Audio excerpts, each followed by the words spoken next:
त्यांच्यासमोर बसावं लागलं, की कुटुंबियांनी देखील भूमिका मांडली. एफ-आय-आर तर आता या सगळ्या आग्रहानंतर दाखल होईलच, मात्र अपेक्षित कारवाई होईल असं वाटतं का? एकूणच ज्या पद्धतीने दाखल करण्यासाठी एवढे त्रास करून घ्या इथं तर 1.5 तास बसलोय. अजित दादांच्या बाबतीत एफ-आय-आर व्हावा यासाठी गेले 3 महिने आम्ही झटतोय. महाराष्ट्राचे उपमुख्यमंत्री हे त्यांची जबाबदारी आहे, पण तसं दादांच्या बाबतीत 3 महिने झालं. एफ-आय-आर कर्नाटकाने ट्रान्सफर केला, पण अजून दुर्दैवाने इथं स्वीकारलं नाही. ते म्हणतात आम्ही तपास नाही करणार, आम्ही चौकशी करू. म्हणजे शब्दाचा खेळ तिथे आहे. ते इथं 1.5 तास बसलो. ठीक आहे, प्रेशर दिलं, काय केलं, पोलीस चुकीचे आहेत असं मी म्हणणार नाही. प्रेशर देणारा जो कुणी असेल, जर असेल तर एफ-आय-आर नाही झाला तर राजकीय प्रेशर असल्याशिवाय हे पोलीस एफ-आय-आर करणार नाही.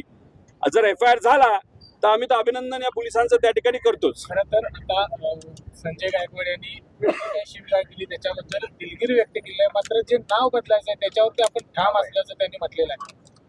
काय याच्याबद्दल दिलगिरी व्यक्त केली, पण पुस्तकाच्या नावाबद्दलचा आक्षेप कायम आहे.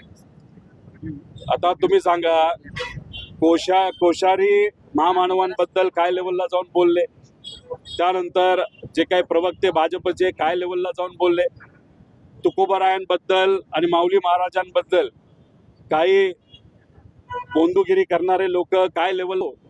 मग लोकांना असं वाटतं की ठीक आहे, एकदा बोलून गेलं तर नंतर माफी मागितली तर सगळं ओके. अरे पण आपल्या आईबद्दल, आपल्या वडिलाबद्दल, आपल्या नातेवाईकाबद्दल कोणी